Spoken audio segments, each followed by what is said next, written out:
mismo miembro de Carta Abierta, exdirector de la Biblioteca Nacional, Horacio González, planteó la idea de una reescritura de la historia y de una valoración positiva de la guerrilla de los años 70. Estamos con Hugo Besetti. Muchísimas gracias, Hugo, por estar aquí. Gracias. Historiador, investigador principal del CONICET.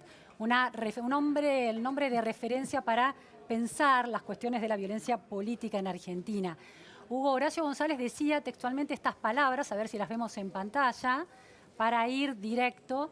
Tiene que ser una historia, esta reescritura de la historia que planteaba, tiene que ser una historia dura y dramática que incorpore una valoración positiva de la guerrilla de los años 70 y que escape un poco de los estudios sociales que hoy la ven como una elección desviada, peligrosa e inaceptable. Hugo, a ver, esta versión que cuestiona Horacio González en relación a la consolidación de una mirada, una elección desviada, peligrosa e inaceptable, ¿no? La mirada de los 70 o de la guerrilla de los 70 como una elección de ese tipo. ¿Es la única mirada que existe en los estudios históricos, políticos, politológicos y culturales sobre la guerrilla de los 70? Bueno, no, evidentemente ha habido un debate que se desarrolló, yo diría, desde los mismos años 70, dado que la guerrilla fue discutida, debatida y criticada en el momento mismo en que se desarrollaban las actividades de la guerrilla en los años 70. ¿No? ¿Quiénes la discutían en los años 70? Bueno, en principio, se discutía, hablemos de discusión, no de represión, porque la represión no la discutía. No, discusión intelectual sobre, claro. Digamos, discusión política de proyectos. ¿No? Es decir, en principio se discutía desde una visión de un centro liberal, digamos, para poner así, alrededor del Partido Radical, digamos, y se discutía en la izquierda, digamos, el Partido Comunista. El problema es que las críticas del Partido Comunista han quedado después tildadas porque el Partido Comunista terminó apoyando de algún modo a la dictadura de Videla, pero hay que leer las cosas que el Partido Comunista decía en esos años, en los términos en los que la discusión se daba en esos años. Los partidos trotskistas. Sí. En ese momento, y los partidos maoístas. Ajá. Yo pertenecía a una organización maoísta. ¿A cuál? Vanguardia Comunista. Ajá. ¿Cuáles eran, Hugo, en relación a esos años específicos, la discusión desde los mismos partidos que podían estar cercanos a una idea de la violencia revolucionaria? Eran organizaciones revolucionarias. Claro. Que, obviamente, cualquier organización revolucionaria no va a renunciar a la violencia. Y sabe que en algún momento va a llegar el momento de ejercer la violencia. Por lo tanto, decir que la violencia es contraria a la política es desconocer que la violencia tiene una relación con la política histórica y eso no se puede negar. Pero de todas maneras había un debate. El tema es en qué condiciones, con qué límites, con qué códigos, etcétera. ¿Cuál es la discusión? Bueno, la discusión alrededor del foquismo. Digamos, es la discusión de un grupo que se considera una vanguardia iluminada, que asume para sí la representación de los intereses del conjunto, de la clase o del pueblo, y que decide por las armas llevar adelante, digamos, esas medidas, esos procedimientos.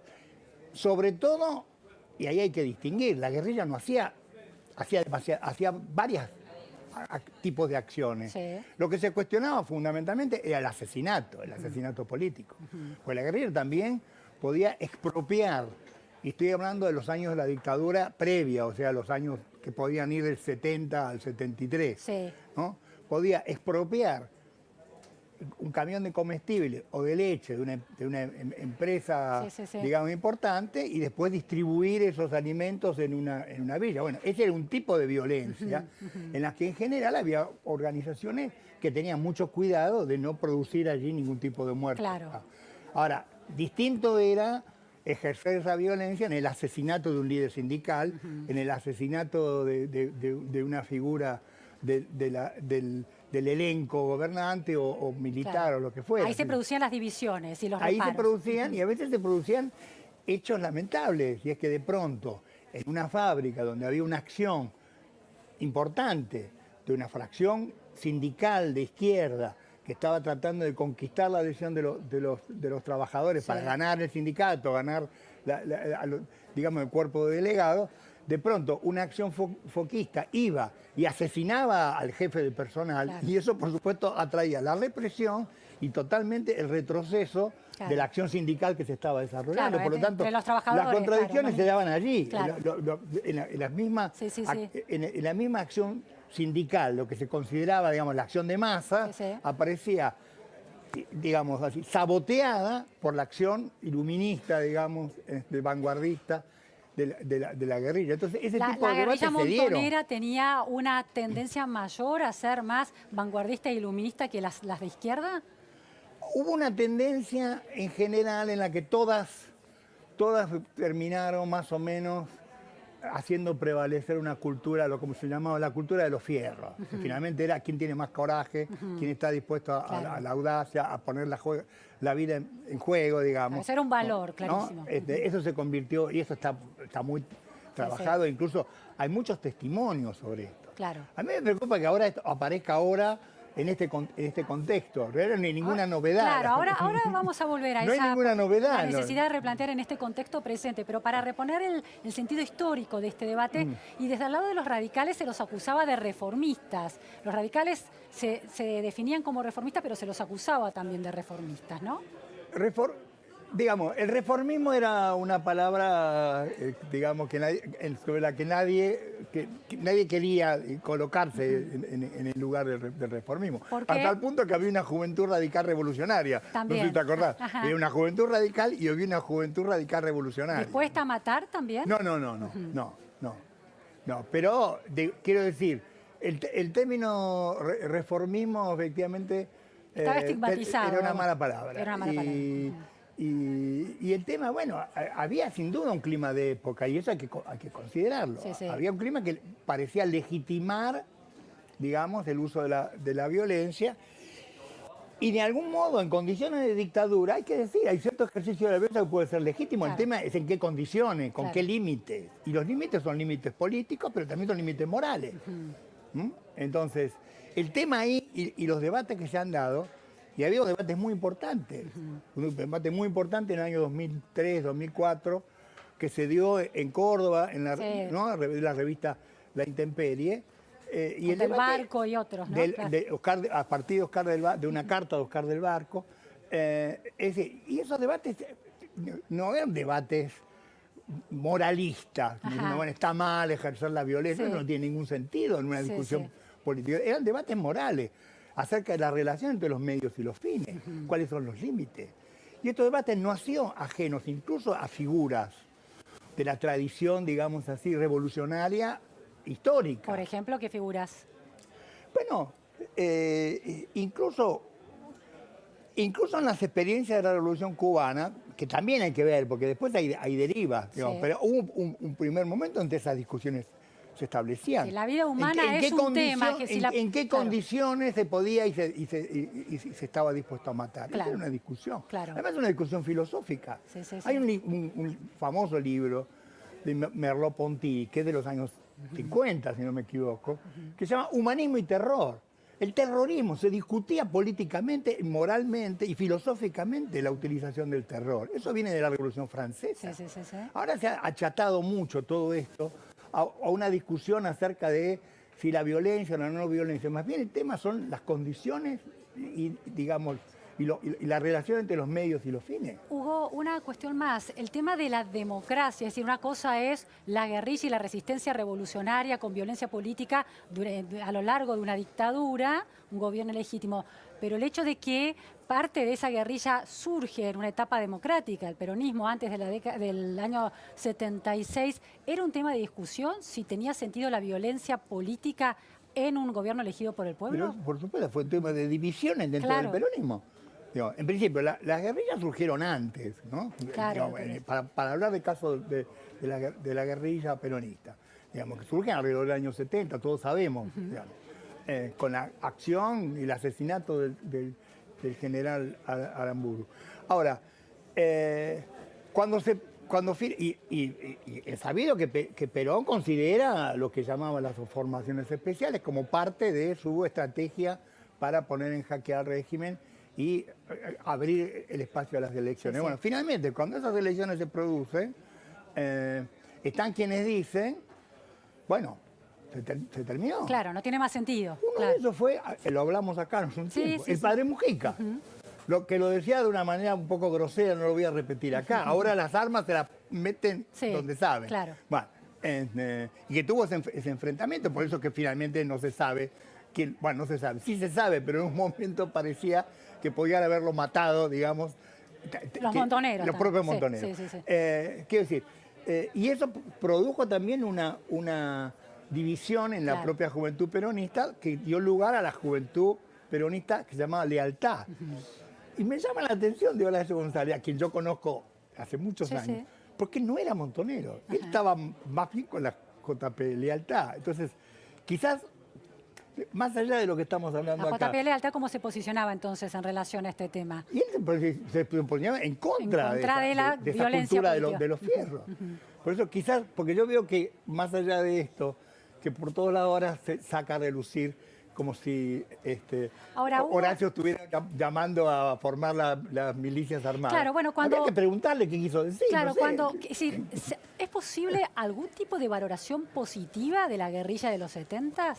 Habría que ver qué quiere decir eso. Efectivamente, uno puede decir, dado que la guerrilla era parte de un movimiento mayor, porque, digamos, en realidad la guerrilla era una fracción dentro de un movimiento que incluía a la juventud peronista, de trabajadores peronistas, la juventud universitaria, el trabajo en las villas, en fin, formaba parte de lo que eran frentes de masa.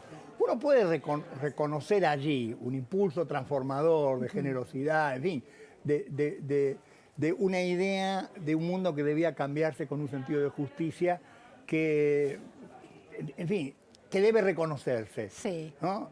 Digamos, sin caer entonces en la simple demonización. Claro, ni la demonización ni la romantización. Ni la romantización. Claro. Digamos, ahora, se corre el riesgo de reconocer este espíritu transformador y romantizar. ¿Cómo? Se corre el riesgo de que al reconocer este espíritu transformador que podía imbuir las motivaciones de la guerrilla de los 70, de romantizarla. Por supuesto, y de hecho algo de eso hay en el modo como se la ha recuperado posteriormente. Justamente en muchas de las recuperaciones que ponen de relieve lo que era la aventura juvenil, la generosidad, en fin, el modo como eso implicaba un tipo de relación más abierta, incluso las relaciones de género, las relaciones amorosas, de amistad, que se daban en esa cultura de la izquierda revolucionaria. Pero bueno, esa visión es romántica, ¿qué es lo que esconden? Y esconden las armas, esconden los asesinatos, esconden la decisión instrumental del uso de la violencia, ¿no? Entonces, ese es un riesgo. Ahora, también está el riesgo de caer en esta especie de moralismo un poco fácil, sobre todo... ¿Cómo sería ese moralismo fácil? Y puede decir, bueno, siempre está mal la violencia, en fin, tener una visión idílica como si la política, incluso en las formas habituales, no ejerciera violencia. Bueno, pero una cosa es un ejercicio simbólico de la violencia, o de alguna manera traducido en cuestiones concretas. Puede ser, uno podría decir la inflación podría ser visto desde una mirada revolucionaria como un ejercicio simbólico. Y otra cosa es quitar la vida de una persona en nombre de una causa, ¿no? Está bien, pero en principio yo no quiero ponerme en exégeta de lo que quiso decir Horacio González. No, más allá de Horacio González, porque es una lectura instalada se ha armado ahí, que se ha armado un poco un efecto de cascada a partir de esas declaraciones, y que sería bueno que él se aclare, siempre fue un hombre dispuesto a hablar, en fin. Sí, lo invitamos aquí, por ahora dijo que no. Pero Hugo, ojalá lo acepte, porque digo, me preocupa, te digo francamente, me preocupa una especie de clima que hay. Bueno, esa es la yo escuchaba las noticias, ¿no? Ayer, que además eran simultáneas. Entonces, por un lado, Horacio González reivindica la guerrilla. En realidad no reivindica la guerrilla. Vos lo leíste muy bien aquí. Valoración positiva, histórica, no es lo mismo. Por otro lado, el senador Piquetto, candidato a vicepresidente, que dice, si ganan los Fernández, cuídense porque le van a sacar los departamentos. Yo no sé si lo dicen chistes, porque francamente. Ahora, ¿qué quiere? ¿Cree realmente que una elección puede dar lugar a una revolución bolchevique? En fin, sí, después los dichos de Gisela Marchiota, candidata a jefa de gobierno sobre la CONADER. Ahora, ¿por qué no ver que hay otras cosas que muestran que no estamos al borde de la guerra civil? Porque parece que estamos al borde de una guerra civil, por lo menos en el terreno de las declaraciones. Y la vuelta a la idea de una reescritura de la historia, de una revisión de la historia centrada en la mirada sobre esos años, ¿es un retroceso para Argentina? No, ¿por qué no hacerlo? Al contrario, ojalá. Quiero decir, efectivamente esos años han sido claves, cada vez se demuestra más que han sido claves en todo sentido. Yo digo, han sido claves para un fracaso argentino que lleva 50 años, porque hay que reconocerlo. Aquí ha fracasado la dictadura, Alfonsín, Menem, todo lo que... A su modo fracasaron todos. Entonces, la guerrilla de los 70. Y obviamente la guerrilla de los 70. Por lo tanto, si esa mirada es una mirada que apunta a recuperar esa vieja idea de que la historia puede ser maestra de la vida, digamos, y que puede servir para pensar nuestros problemas. Y sobre todo para pensar que hay condiciones que evidentemente tienen que cambiar y que se han mostrado resistentes a cambiar con todos los programas posibles, liberales, populistas, nacionalistas, de aquí y de allá, y todos fracasaron. Entonces, evidente que hay cosas que no están en el nivel de las propuestas que simplemente buscan algún tipo de cambio cosmético. Ahora, hubo una última cuestión. ¿No rompe esta voluntad de revisar, volver a romantizar la guerrilla de los 70 con ciertos consensos que se alcanzaron en el 83, una vez terminada la dictadura, acerca de qué tipo de responsabilidades, de la diferencia de escala en las responsabilidades y de la condición de víctimas o no de quienes habían participado de la guerrilla? Digamos, el consenso era el consenso de que el asesinato político, es decir, la violencia sistemática, la violencia como ejercicio de la disputa del poder, debía quedar fuera del registro de las acciones legítimas, por así decir. Yo creo que en general ese consenso se mantiene. Por eso digo, me parece que estamos más bien en el terreno de las guerras simbólicas. Ahora, después, si uno abre un debate, no es que abrir un debate para que digan lo que uno quiere que digan. Bueno, las cosas pueden decir lo que quieran dentro de ciertos consensos.